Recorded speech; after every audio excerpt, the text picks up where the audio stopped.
The call came while I was still groggy from pain medication. "Mom, I'm getting married tomorrow. Just wanted to let you know I sold your car and house to start our new life. Bye." My son Jason's voice was eerily calm. Through my hospital bed haze, I managed to respond, "Okay, but you left out one thing." His pause was delicious. "What do you mean?" he demanded. I laughed, despite the IV in my arm. The house he thought he sold? It wasn't even in my name. Some lessons cost more than others. The steady beep of hospital monitors had become my constant companion at Memorial Hospital. 3 days after emergency gallbladder surgery, I was still weak, but improving. At 67, recovery takes longer than it used to. The doctors said everything went well, but complications from an infection meant I needed to stay a few more days. Before this hospital stay, my life had been pleasantly predictable. After 35 years teaching third graders at Auburn Elementary, retirement suited me just fine. 12 years a widow, I'd settled into a comfortable routine in the beautiful colonial-style house my husband Thomas had built, with his own hands in our little corner of Maine. The wraparound porch where I spent summer mornings with my coffee and crossword puzzles was my personal slice of heaven. Jason had been my only child, born when Thomas and I had nearly given up hope of having children, my miracle baby. Even in my pain-fogged state, I could picture him clearly at 8 years old, gap-toothed and freckled, proudly bringing home trophy after trophy from Little League. I remembered his high school graduation, how handsome he looked in his cap and gown, valedictorian speech memorized to perfection, full scholarship to Bowdoin College, everything a mother could want. Our Sunday dinners had been sacred until recently. Every week, without fail, he'd come over with a bottle of wine, and we'd cook together, laughing about my outdated kitchen techniques while I reminded him who taught him to make a proper sauce in the first place. The divorce 5 years ago had knocked the wind out of him. After 10 years of marriage, Amanda had left him for her personal trainer. I never liked to speak ill of anyone, but that woman took half of everything Jason had worked for, including the house they'd just finished renovating. He was devastated, both emotionally and financially. "Mom, I don't know how I'm going to rebuild," he'd said, sitting at my kitchen table, head in hands. His insurance business was doing well, but the divorce settlement had wiped him out. "We'll figure it out together," I'd promised, writing him a check for $50,000 from my retirement savings. Thomas had always been prudent with money, and we had saved well. What else was I saving for, if not to help our son when he needed it most? Jason had bounced back eventually, renting a nice apartment downtown and focusing on his business. He seemed happy enough, though more guarded. That's why I was so pleased when he brought Pamela to Sunday dinner 6 months ago. "Mom, there's someone special I want you to meet," he'd said over the phone, and I heard the smile in his voice. Pamela was lovely at first glance. 35, with honey blonde hair and a warm smile. She worked in real estate and had the polished look of someone who knew how to present themselves. When she brought me a potted orchid and asked for my zucchini bread recipe, I thought perhaps Jason had finally found someone worthy of him. "Your home is absolutely gorgeous, Rosemarie," she'd gushed, running her hand along the cherrywood banister Thomas had carved. "They don't make houses like this anymore. So much character." Something in her eyes gave me pause, a calculating look that disappeared so quickly I convinced myself I'd imagined it.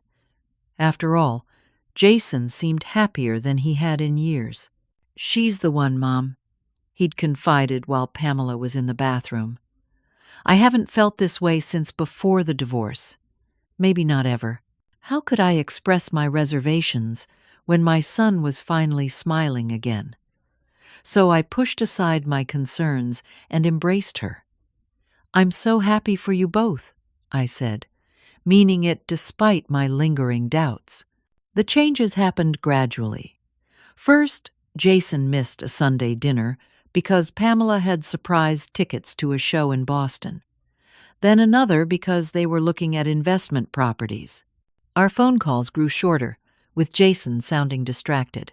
When I fell ill with what I thought was food poisoning but turned out to be an inflamed gallbladder requiring emergency surgery, I called Jason from the ambulance.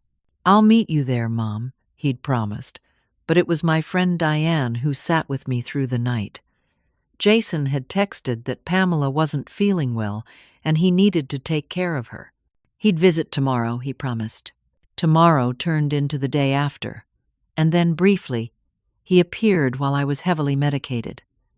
I remembered his voice, Pamela's perfume, papers being shuffled. It wasn't until Nurse Linda came in during my third day of recovery that I learned something disturbing. "Your son and his wife were here while you were sedated," she said, checking my IV. "She's not his wife," I corrected automatically. "They're dating," Linda frowned. "Well, they had you sign several documents." I was concerned, "but they had paperwork showing your son has power of attorney. I made copies for your chart." My heart skipped a beat. Yes, Jason had medical power of attorney in case of emergencies, something Thomas and I had arranged after his death. But financial decisions? Those were mine alone. I tried to sit up too quickly and winced at the pain. "What documents?" "I don't remember signing anything." Linda's concerned expression was the first twist in what would become the unraveling of everything I thought I knew about my son. "That's what worried me. You weren't really conscious. I've noted it in your chart, and I've asked the hospital administrator to look into it. We take potential elder exploitation very seriously here." Elder exploitation.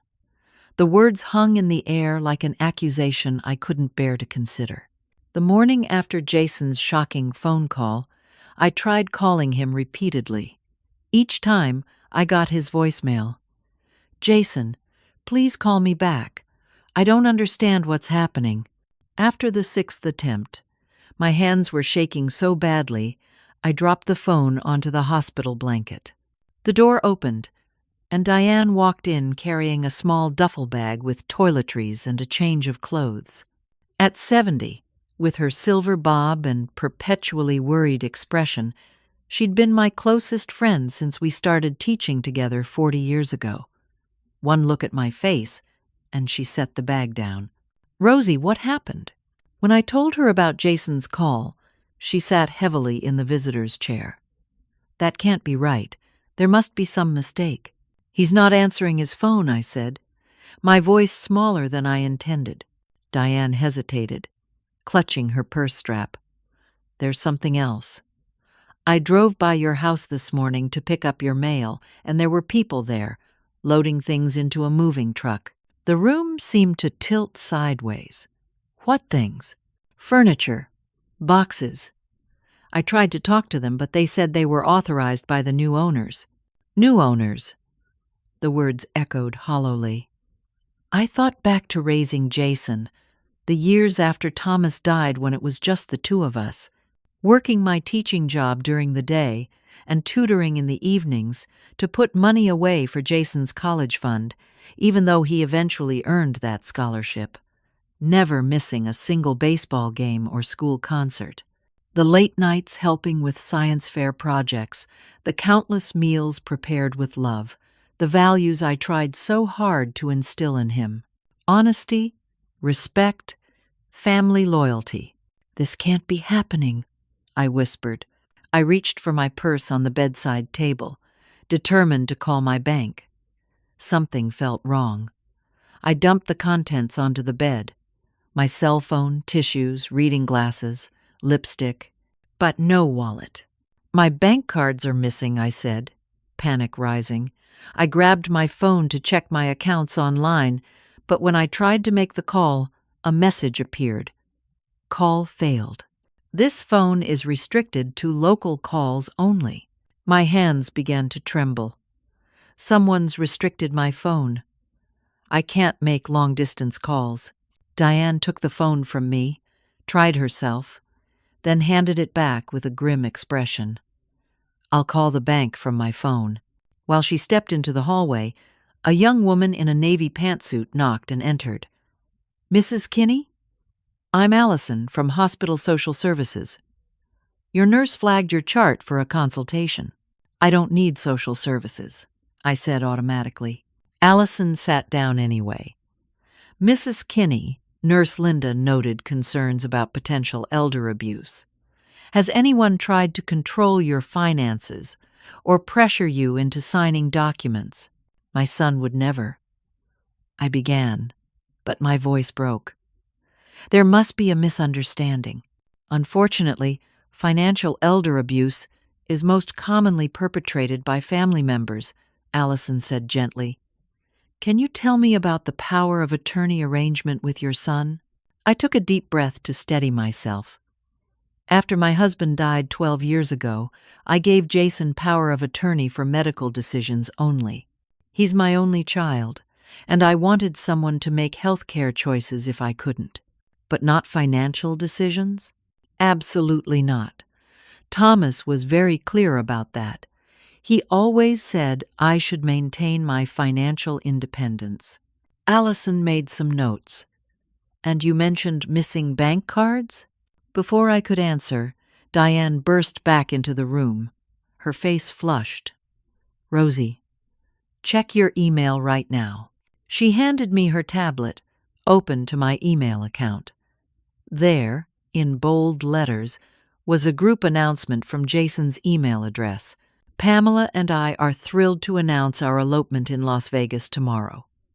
After the ceremony, we'll be starting our new life in San Diego, where we've already found the perfect starter home.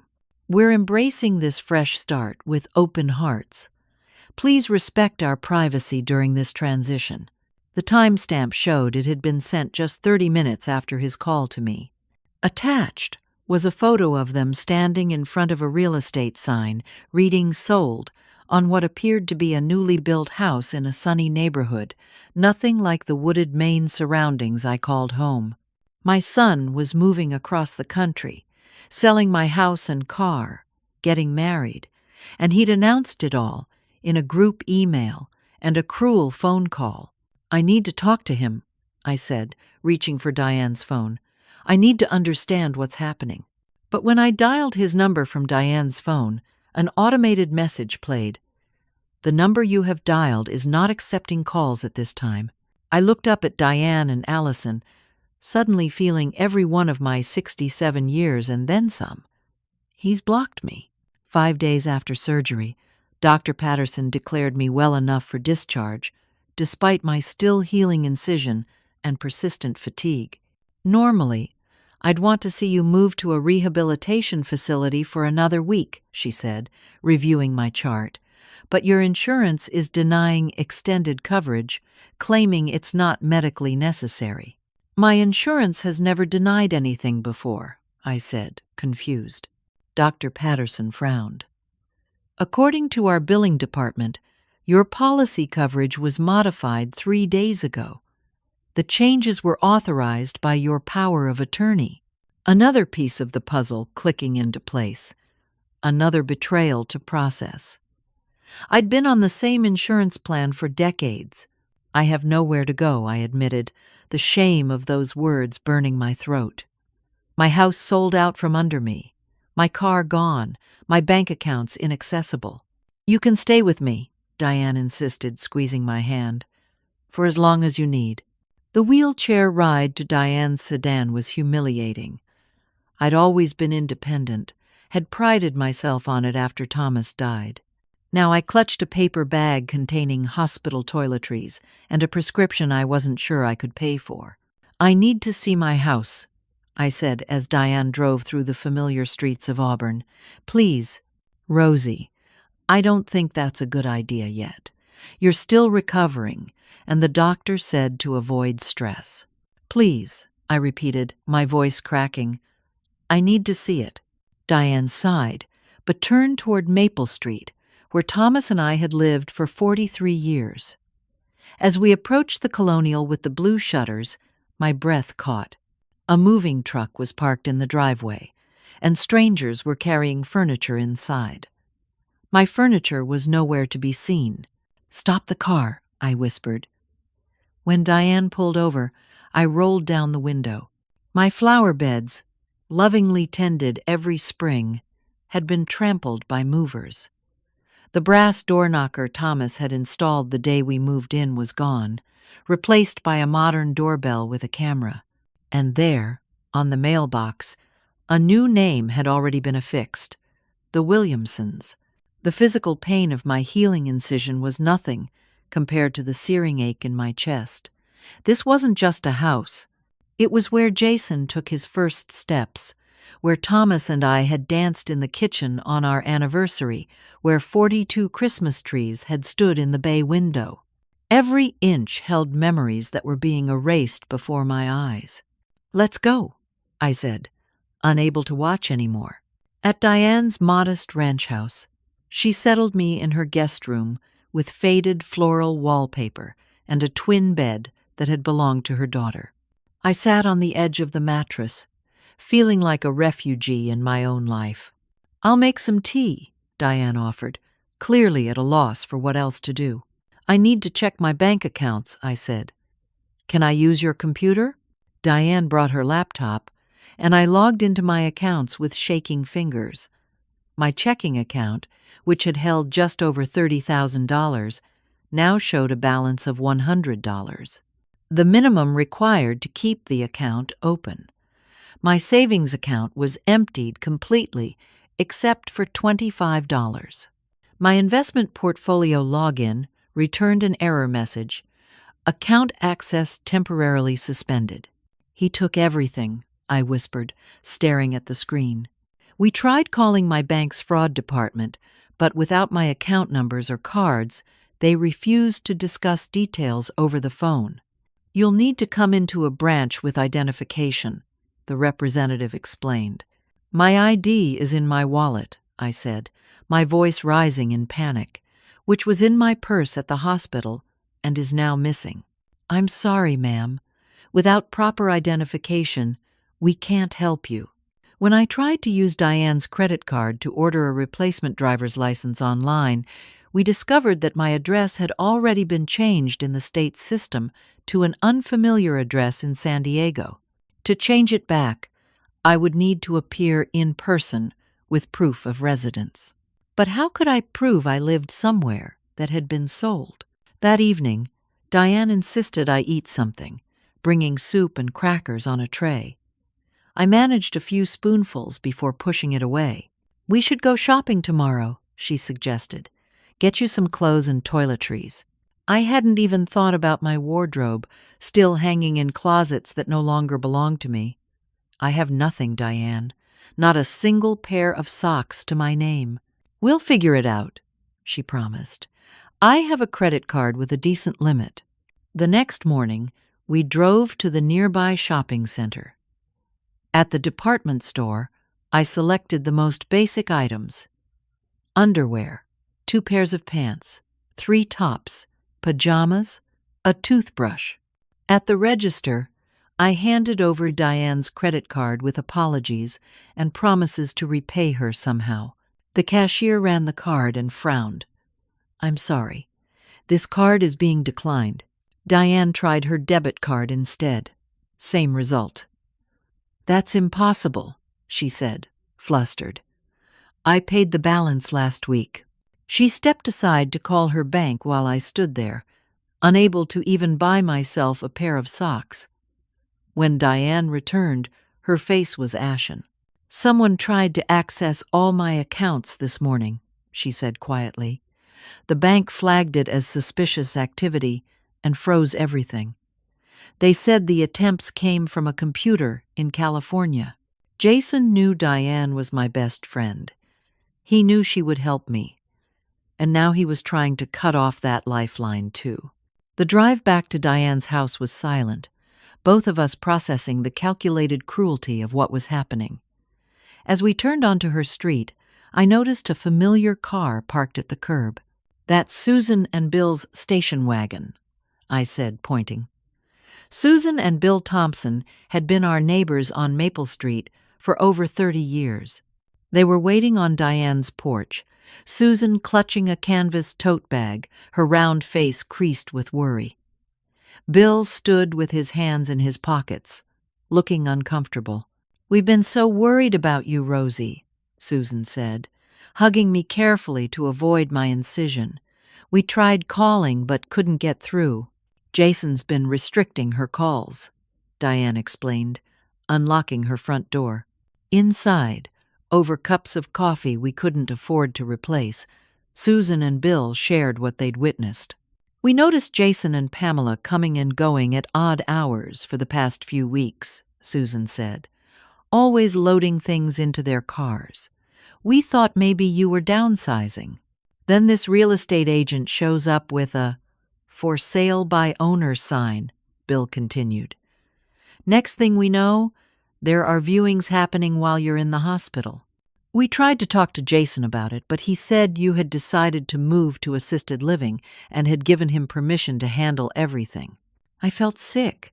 None of that is true. I never wanted to sell my house.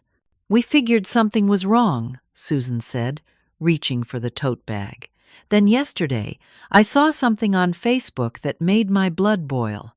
She pulled out her tablet and opened a social media page for Vintage Treasures of Portland, an upscale consignment shop in the city. There, proudly displayed in the latest posts, was my mother's mahogany secretary desk, the Tiffany lamp Thomas had given me for our 25th anniversary, the hand-knotted Persian rug that had been our splurge when he made partner at his accounting firm. Each item was tagged with a description and price, and in the background of several photos stood Pamela, smiling as she arranged my life's treasures for strangers to purchase. "She's been selling your antiques for weeks," Susan said gently. I recognized so many pieces. The room swam before my eyes.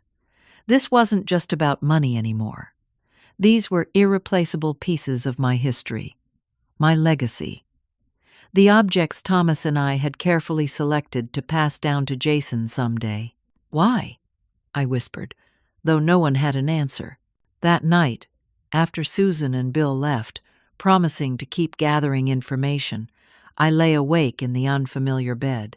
My incision throbbed, my heart ached, and my mind raced with questions that had no answers. How had my loving son turned into someone capable of this level of betrayal?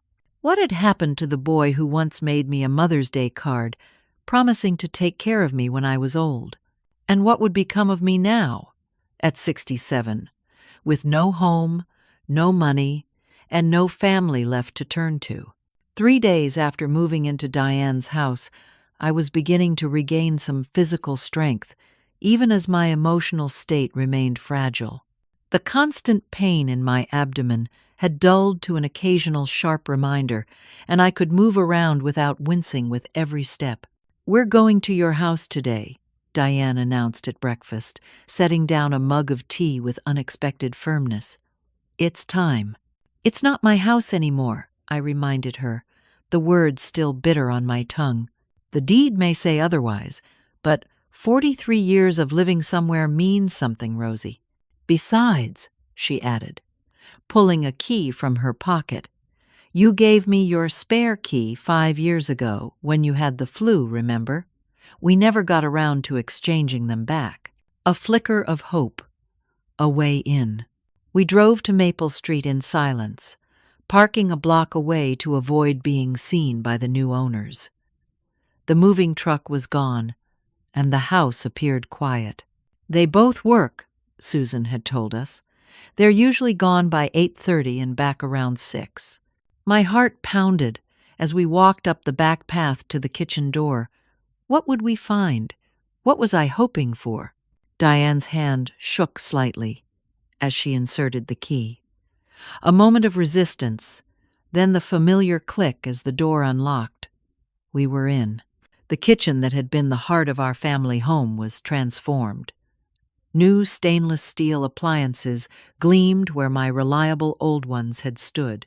The warm yellow walls Thomas and I had painted together were now a stark white. The breakfast nook, where Jason had done homework every afternoon, was occupied by a glass table I didn't recognize. I moved through the house like a ghost, touching nothing, merely observing what remained and what was gone. The living room furniture was different, modern and angular, where our comfortable pieces had been. The bookshelves Thomas had built stood empty, stripped of the collected volumes of our life together. Upstairs, in the master bedroom, I paused. The bed was new, but something caught my eye on the floor near the closet. A small scrap of paper.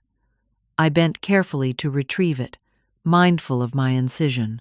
It was a corner of an envelope, with my address written in my credit union's distinctive blue font. One piece of mail that had escaped Jason's thorough purge. "Let's check the attic," I suggested suddenly. They might not have gotten to it yet. The attic had been Thomas's domain, his workshop and storage space for holiday decorations and family memorabilia. The pull-down ladder was still in place, and Diane held it steady as I climbed carefully. The space was largely untouched, dust motes dancing in the slanted light from the small window. Boxes, labeled in Thomas's precise handwriting, stood in neat rows. Christmas, Easter, Jason's baby clothes, wedding photos. "They must not have realized what was up here," Diane whispered, following me up. "Or perhaps they hadn't cared about these particular memories. Only the items with monetary value had been taken." We worked quickly, selecting the most irreplaceable items. Photo albums, Thomas's journals, the baby book I had so lovingly filled with Jason's milestones. We couldn't take much without being noticed, but these treasures would not be left behind. As we prepared to leave, a car door slammed outside. Peering through the upstairs window, I saw our neighbor Susan hurrying up the front walk with a cardboard box. We met her at the back door, startling her as we opened it from inside. "Thank God you're here," she said breathlessly. "I was just going to leave this on the porch and text Diane. The garbage collectors came today, and I saw the Williamsons putting out bags and boxes from the basement cleanup. I rescued what I could." Inside the box were jumbled papers, old files, and manila envelopes. I didn't have time to look through everything. Susan apologized. I just grabbed whatever looked personal. We thanked her and quickly loaded our rescued items into Diane's car, locking the house behind us. No one had seen us. One small victory. Back at Diane's, we spread the contents of Susan's box across the dining table. Most were old utility bills and instruction manuals for appliances long replaced. But near the bottom, I found a spiral notebook I didn't recognize. The handwriting inside wasn't Jason's. The flowing script detailed item after item from my house, with notes beside each. Antique secretary desk, $2,000. $800 at auction. Try for $3,000. $200 at consignment. Silver tea service. Get appraised. Looks valuable. Jewelry in master bedroom. Check safe behind family photo. A methodical inventory of my possessions, assessed for their monetary value, in Pamela's handwriting. "She planned this," I whispered, flipping through pages of my life reduced to dollar signs. "This isn't impulsive. She cataloged everything worth taking." Diane squeezed my shoulder. "Keep looking. There must be something here that can help us."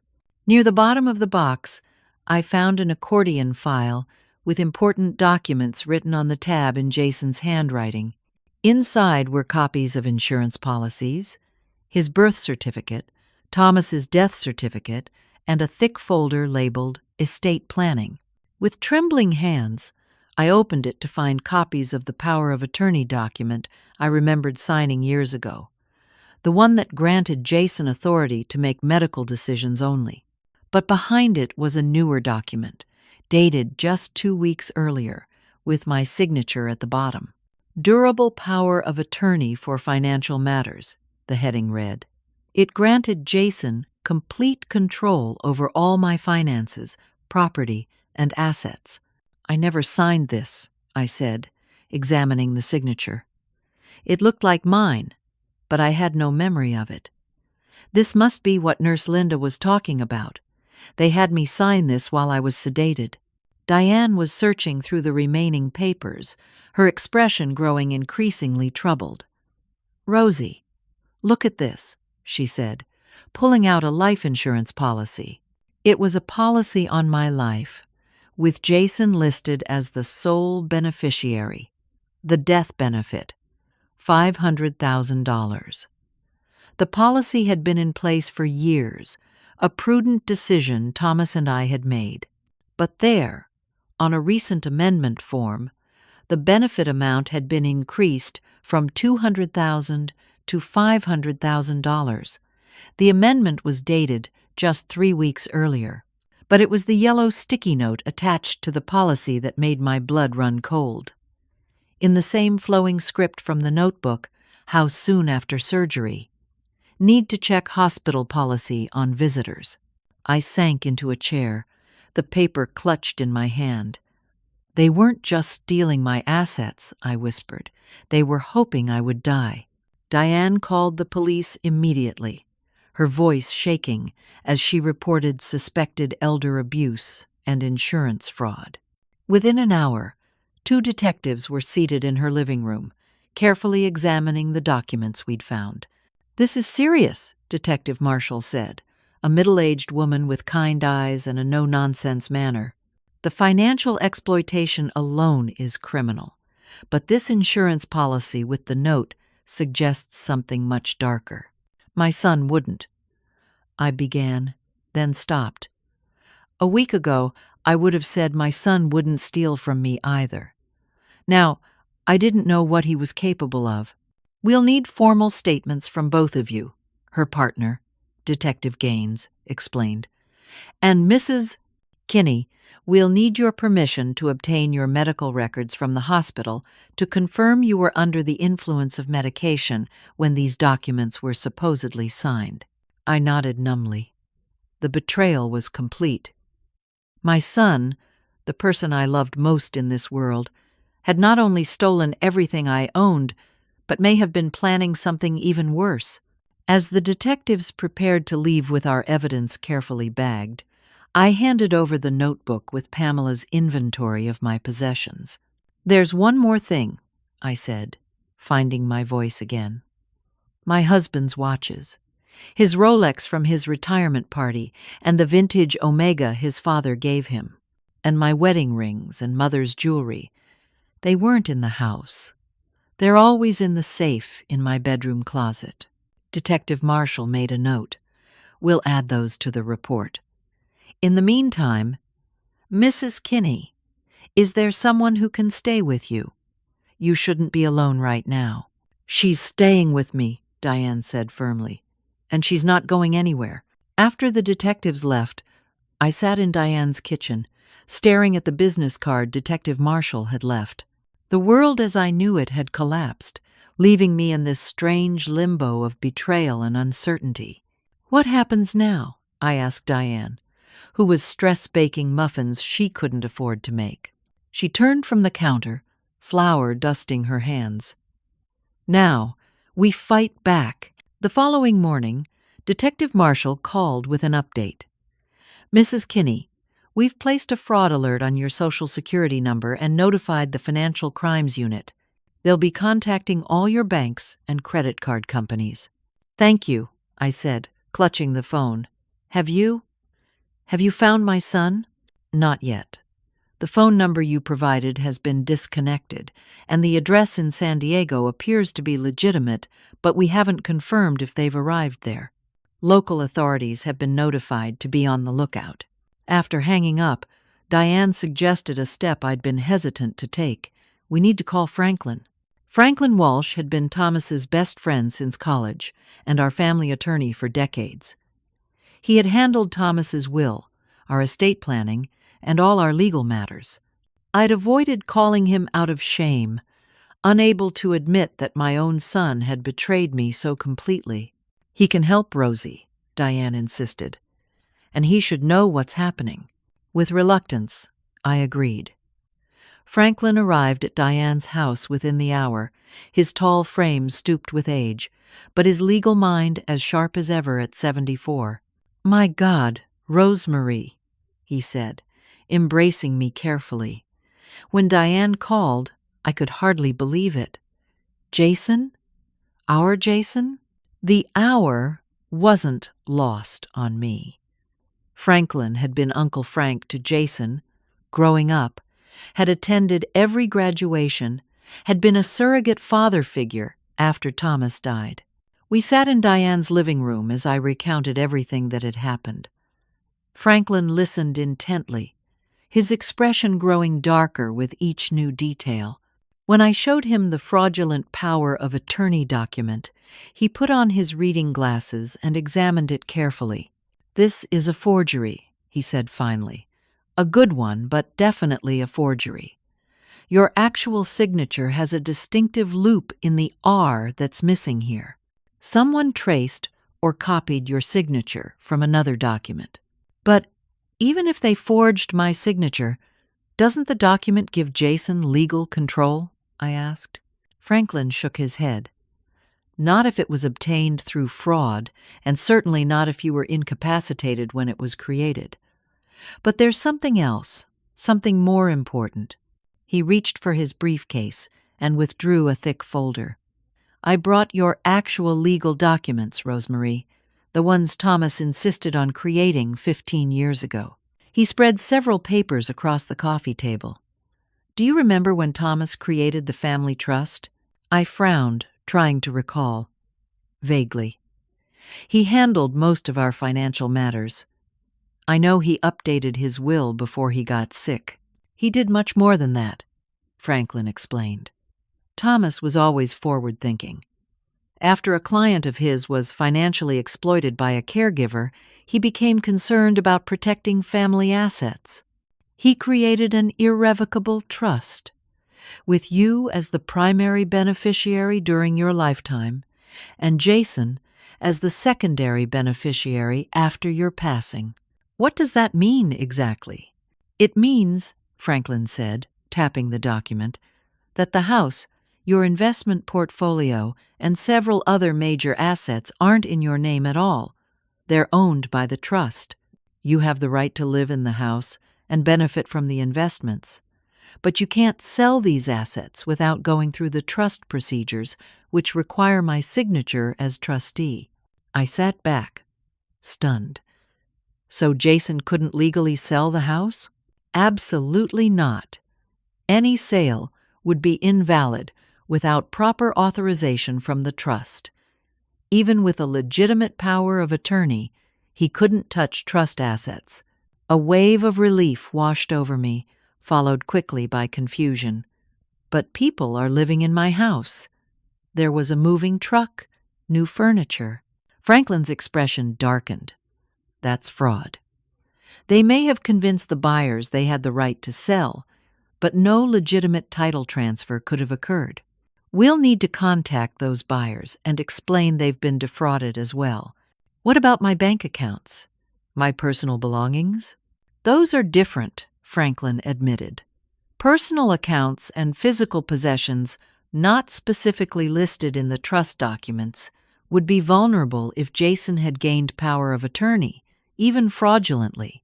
We'll need to fight that separately." He made some notes, his pen scratching against the paper. "I don't understand how the house sale even proceeded without proper documentation. No reputable title company would have closed without clear chain of title." "Pamela works in real estate," I said quietly. "She would know people, have connections." Franklin nodded grimly. "I'm going to make some calls. We need to halt any pending transactions immediately." While Franklin stepped outside to make his calls, Diane brought tea and sat beside me on the sofa. "Did you know about the trust?" she asked. I shook my head. Thomas mentioned it, but I never paid much attention to the details. He always handled our finances. "So the house was never really in danger," Diane mused. "No, but everything else was. My savings, my personal possessions, the things that mattered most. I twisted the simple gold band I still wore on my left hand." Thomas was still looking out for me. All these years later, Franklin returned, looking troubled but determined. "I've spoken with the county recorder's office. There is indeed a deed transfer on file for your property, but it's full of irregularities.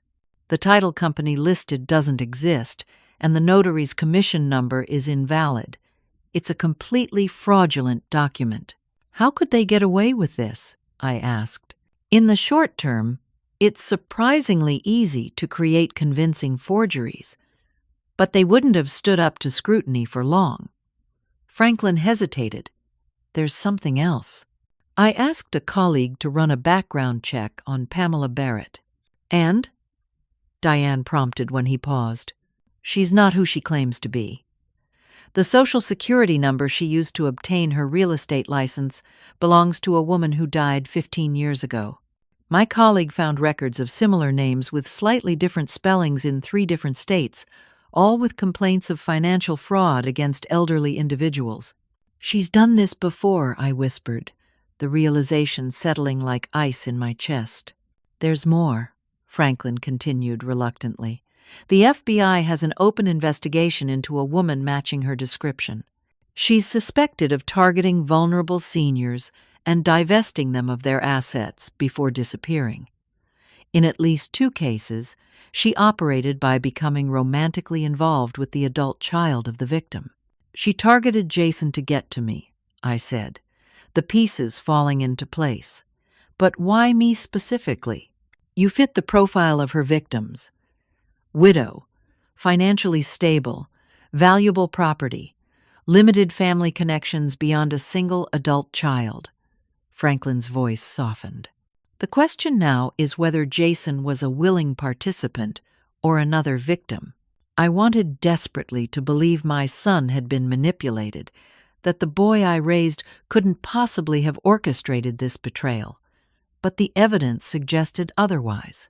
The insurance policy increase, the calculated emptying of my accounts, the cruel phone call announcing his plans.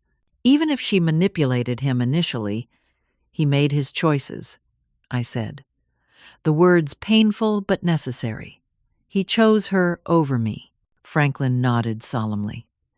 "I've already filed emergency petitions with the court to invalidate all transactions made under the fraudulent power of attorney. I've also contacted the insurance company to flag the policy for potential fraud. We'll get ahead of this, Rosemarie. But you need to prepare yourself for what comes next." "What do you mean?" I asked. "Criminal charges," he said gently, "against both of them. What they've done isn't just immoral.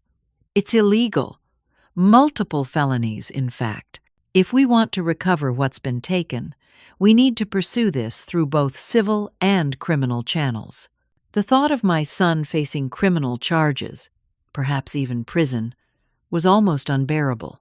The little boy who'd crawled into my lap with scraped knees, the teenager who'd made me proud with every achievement, the man I thought I'd raised to be honorable. "I need to think," I said, rising from the sofa with effort. "I need some air." Outside on Diane's small porch, I sat on the wooden swing and tried to make sense of everything. The trust meant I hadn't lost my house after all.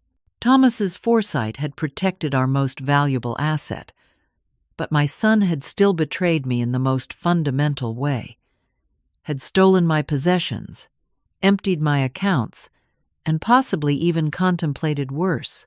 How does a mother reconcile such betrayal? How does she sign documents that might send her only child to prison?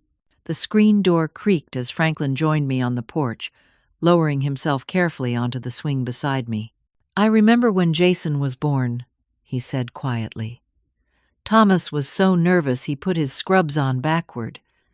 The nurse had to help him fix them before they let him into the delivery room. I smiled, despite everything. He was so worried something would go wrong, but nothing did. You brought that beautiful boy into the world, and Thomas said it was the happiest day of his life. Franklin paused. You were always a wonderful mother, Rosemary. None of this is your fault. Then where did I go wrong? I asked, voicing the question that had haunted me since Jason's call. How did my son become someone capable of this? I don't have that answer, Franklin admitted, but I do know this. You taught Jason right from wrong. Whatever path he's chosen, it wasn't because of your failings as a mother. We sat in silence for a moment, the swing creaking gently. What would Thomas do? I finally asked. Franklin considered this.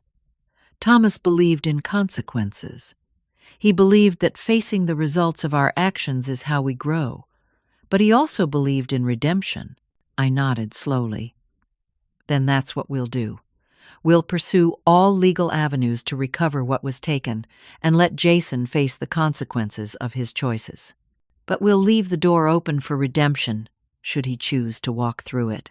As we returned inside to share my decision with Diane, Detective Marshall called again. Mrs. Kinney, we've located your son and Pamela Barrett. San Diego police have them under surveillance. We're preparing to make contact, but wanted to inform you first. The moment of truth had arrived. My son would soon know that his elaborate scheme had unraveled, that the mother he had betrayed was fighting back. The next 48 hours passed in a blur of legal documents, police reports, and emotional exhaustion. Franklin worked tirelessly, filing emergency injunctions to prevent any further sale of my possessions and to legally contest the fraudulent house sale. The Williamsons are victims too, Franklin explained after speaking with the couple who had moved into my house. They paid $350,000 in cash for a property that was never legitimately for sale. They're devastated, but cooperating fully. The money, like so much else, had disappeared into accounts we couldn't yet trace. I had moved beyond shock into a strange, detached determination. Each morning, I woke in Diane's guest room, momentarily confused about where I was before the full weight of reality crashed down again. Each night, I fell into restless sleep, haunted by memories of Jason's childhood, juxtaposed against his final, cold phone call. Detective Marshall became a daily presence, updating us on the investigation's progress. The hospital had provided security footage clearly showing Pamela guiding my hand to sign documents while I was heavily sedated. The nurse's detailed notes corroborated my inability to provide informed consent. We've frozen all the accounts we can locate, she explained, but substantial amounts have already been withdrawn or transferred offshore. Through it all, I struggled with the physical toll of stress on my still healing body. The incision from my surgery ached constantly, and fatigue overwhelmed me at unpredictable moments. Diane hovered anxiously, urging me to rest, to eat, to take my medications. You won't be any good to anyone if you collapse, she reminded me. Franklin arranged temporary emergency funds through the trust, ensuring I could cover immediate expenses and begin rebuilding what had been taken.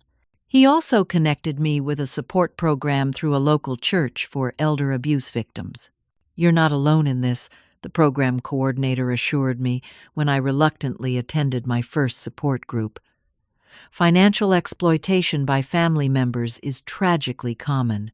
I listened to stories from men and women who had been betrayed by children, grandchildren, nieces, and nephews.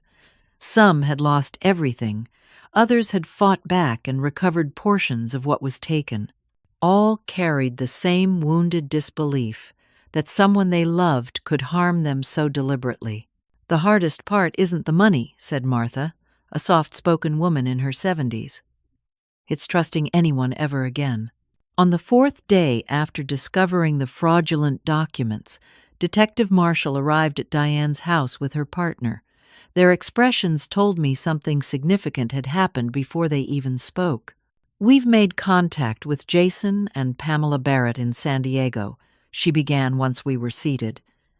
"San Diego police conducted an interview yesterday evening." "And?" I prompted when she paused. "Miss Barrett attempted to flee when officers arrived. She was apprehended trying to leave through a back door with several suitcases." "What about Jason?" I asked, my heart in my throat. "He remained in the house and agreed to speak with officers. He initially claimed everything had been done with your consent and knowledge.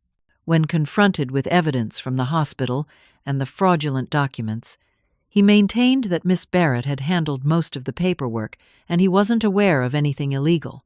I closed my eyes briefly. Even now, he was avoiding responsibility. "Officers executed a search warrant on the property," Detective Gaines continued. "They recovered several items identified as your personal property, including jewelry matching the description of your missing pieces, and financial documents related to accounts in offshore banks." "The missing watches? My wedding rings?" I asked hopefully. Detective Marshall nodded. "Yes, those were recovered. They also found a laptop containing extensive documentation of your assets, including the notebook inventory we already had, plus spreadsheets tracking account numbers, passwords, and estimated values of various possessions." "Is my son under arrest?" I forced myself to ask. "Not yet. He's under surveillance and has surrendered his passport, but we wanted to consult with you before proceeding with formal charges. Given your relationship, the district attorney is willing to consider your wishes regarding prosecution." The decision I had been dreading had arrived. Send my own son to jail, or let his betrayal go unpunished? "I need to speak with him," I said suddenly. "Before I decide anything, I need to hear from Jason directly." The detectives exchanged glances. "That can be arranged, but only through video conference for now. He's not permitted to leave California until this is resolved." 2 hours later, I sat at Diane's dining table facing her laptop. Franklin stood behind me, a reassuring presence as the video call connected. Detective Marshall remained in the room, as required by the terms of the arrangement. Jason's face appeared on screen. He looked tired, his usual confident demeanor replaced by something wary and defensive. For a moment, neither of us spoke. "Mom," he finally said, his voice smaller than I remembered. "Jason." I studied his face, searching for the son I thought I knew. "I think you owe me an explanation." He glanced away, then back at the camera. "It wasn't supposed to happen like this." "How was it supposed to happen? Was I supposed to die in the hospital while you emptied my accounts?" The bitterness in my voice surprised even me. "No," he looked genuinely shocked. "That's not. I never wanted to hurt you. But you did hurt me. Deliberately and systematically." I leaned forward. "You stole from me. You sold my house, my car, my possessions. You took everything, Jason. Why?" He ran a hand through his hair, a gesture so familiar it made my heart ache, despite everything. "It started small. After I met Pamela, things moved so quickly. She was amazing, understood me like no one else ever had.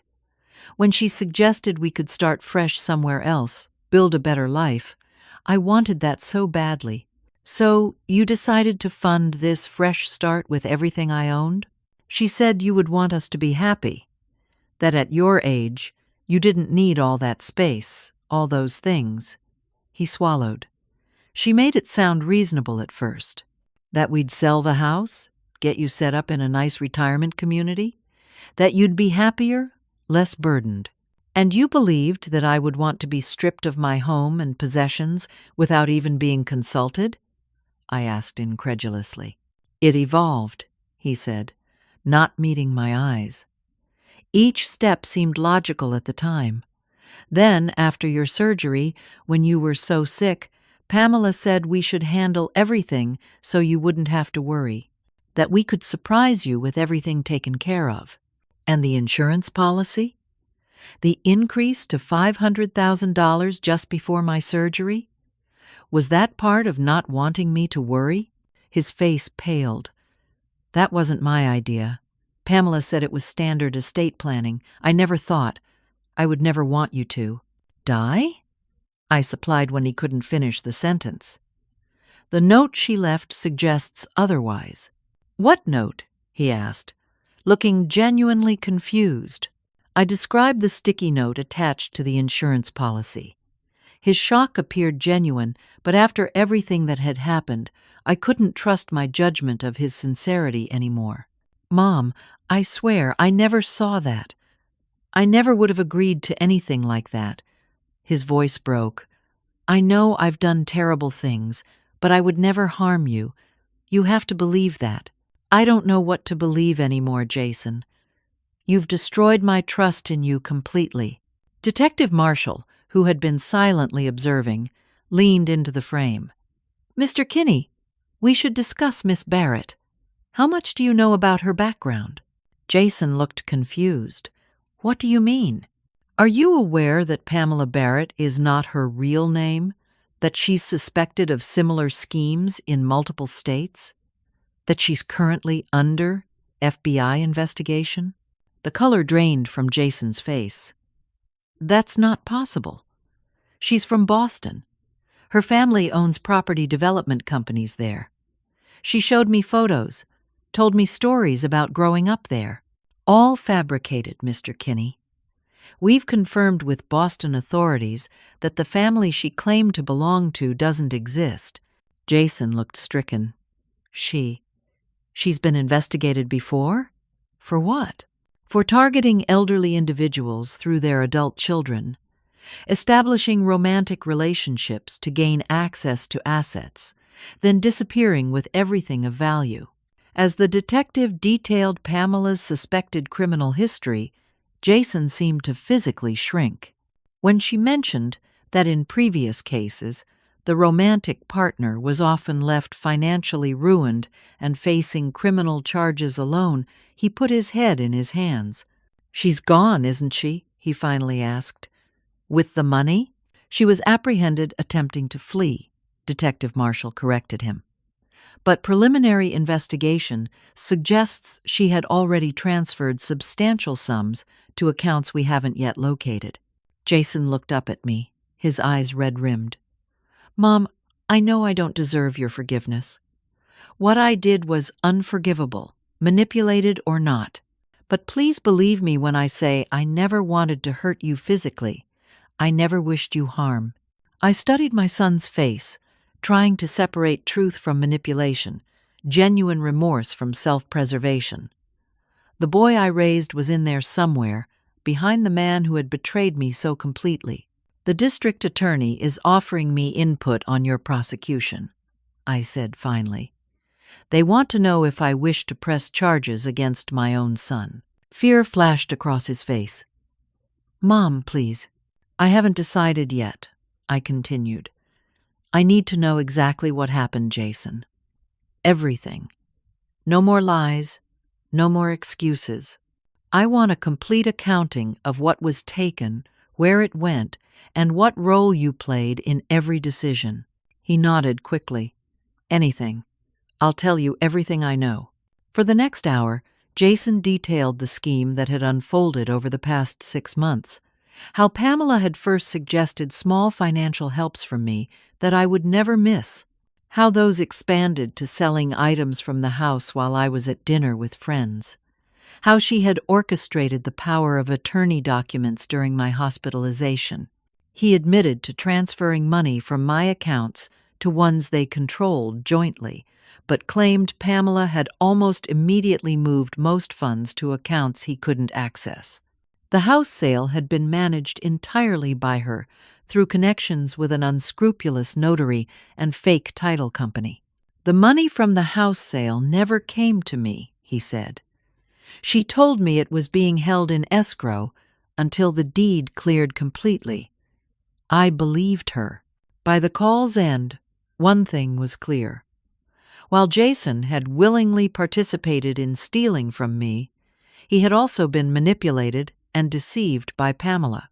The extent of her scheme went far beyond what he had agreed to, and he was as financially ruined as I was. After the call ended, I sat in silence, processing everything I had heard. "What are you thinking?" Franklin asked gently. "That I raised a son capable of stealing from his mother, but not capable of killing her," I said finally. "It's cold comfort, but it's something." Detective Marshall closed her notebook. "Mrs. Kinney, I need your decision regarding charges against your son." I took a deep breath. I want to pursue all charges against Pamela Barrett or whatever her real name is. As for Jason, I need to think about it. But I want him to face consequences for what he's done. Real consequences. She nodded, understanding. "We'll continue building the case. You have time to decide on specific charges." That night, I barely slept, torn between maternal love and the need for justice. By morning, I had made my decision. Jason would face charges, but I would advocate for a plea arrangement that included restitution, community service, and mandatory therapy rather than lengthy imprisonment. He had betrayed me terribly, but he was still my son. And somewhere beneath the man who had hurt me so deeply was the boy I had raised to know right from wrong. Finding that boy again would be his journey, but ensuring he had the chance to try would be my final act of motherhood. 3 weeks after Jason's video confession, Franklin, Diane, and I sat in the district attorney's office reviewing the terms of the plea agreement. The evidence against both Jason and Pamela, whose real name turned out to be Lorelei Dawson, was overwhelming. "Miss Dawson is refusing all plea offers," the district attorney explained. "With her prior history and the mountain of evidence, we expect a conviction on all counts. She's facing 15 to 20 years. "And Jason?" I asked, the name still catching in my throat. "Based on your wishes and his cooperation, we've structured this plea deal. Guilty pleas to financial elder abuse and fraud, suspended sentence of 5 years, 3 years probation, 1,000 hours of community service at a senior center, mandatory therapy, and full restitution of all unrecovered assets." I nodded, the terms matching what we had discussed. "And the house?" "My personal possessions? The fraudulent sale has been vacated. The Williamsons will be compensated from the seized assets in Miss Dawson's accounts, and your home will be returned to the trust's ownership. Items recovered from the San Diego house and the consignment shop have been cataloged for return. For items already sold, you'll receive monetary compensation as part of the restitution. It wouldn't bring back everything. Some losses couldn't be quantified or replaced. The portrait Thomas had painted of Jason as a baby, the handmade Christmas ornaments, the trust that once existed between mother and son, but it was something, a foundation to rebuild from. The next day, Jason was transported back to Maine for his court appearance. I attended with Franklin and Diane flanking me for support. Seeing my son in handcuffs, wearing an orange jumpsuit, nearly broke my resolve. He looked small and defeated, nothing like the confident insurance executive who had once been my pride and joy. When the judge asked if he wanted to make a statement before sentencing, Jason turned toward me in the gallery. "Mom," he began, his voice breaking, "I know words can't fix what I've done. I betrayed you in the worst possible way, and I will regret it for the rest of my life. I'm not asking for forgiveness. I haven't earned that, and maybe I never will. But I want you to know I'm going to spend every day trying to make amends, not just through restitution, but by becoming someone worthy of being your son again." I maintained my composure, my hands clasped tightly in my lap as the judge delivered the sentence, matching the plea agreement terms. When the bailiff led Jason away, he looked back once, and I nodded slightly. A tiny acknowledgement. The beginning of a very long road. 2 months later, I moved back into my house on Maple Street. The trust had covered the cost of replacing necessary furniture, though many irreplaceable items were gone forever. Susan and Bill helped me settle in, organizing a neighborhood welcome home gathering that brought tears to my eyes. "We've installed a security system," Franklin informed me, handing over the new keys, "and I've restructured the trust with additional protections. No one will ever be able to do this again." Diane had moved in temporarily to help during my continued recovery, both physical and emotional. "Just until you're back on your feet completely," she insisted, though we both suspected her temporary stay might become permanent. After all we'd been through together, neither of us was eager to live alone again. The support group had become an unexpected source of strength. Martha and the others understood what few could: the unique pain of family betrayal, the complicated grief of loving someone who had deliberately harmed you. "Boundaries aren't selfish," Martha reminded me when I struggled with guilt over the legal consequences Jason faced. "They're necessary for healing." Jason began his community service at Lakeside Senior Center, initially under supervision. The reports from his probation officer indicated he was exceeding requirements, volunteering additional hours in the center's financial literacy program, helping seniors protect themselves from exactly the kind of exploitation he had perpetrated. 6 months after moving home, I agreed to meet Jason for coffee at a neutral location. Franklin had advised against rushing reconciliation, and I had heeded his counsel. This meeting wasn't forgiveness, merely a cautious step toward understanding. He arrived early, waiting nervously at an outdoor table. At 39, he looked older than his years now, the experience having carved new lines around his eyes and mouth. "Mom," he said, standing as I approached. He made an aborted movement, as if to hug me, then thought better of it and simply pulled out my chair instead. We talked stiltedly at first, carefully avoiding the most painful topics. He told me about his therapy, his community service, the part-time job he'd found at a local bookstore. I shared news about the house, Diane's decision to sell her place and move in permanently, the garden I was planning for spring. "I found this," he said eventually, sliding a small box across the table. "In a storage unit, Pamela Lorelei. Had rented under a different name. The police released it to me, after confirming it was legally purchased. Inside was my mother's cameo brooch, one of the items I had thought lost forever." "Thank you," I said simply, running my finger over the familiar carved profile. "There's something else I want to ask you," Jason said, his voice tentative. "The restitution payments aren't enough. They never could be. But I've been offered a job managing the bookstore. Full-time, better pay. I'd like to increase the monthly payments.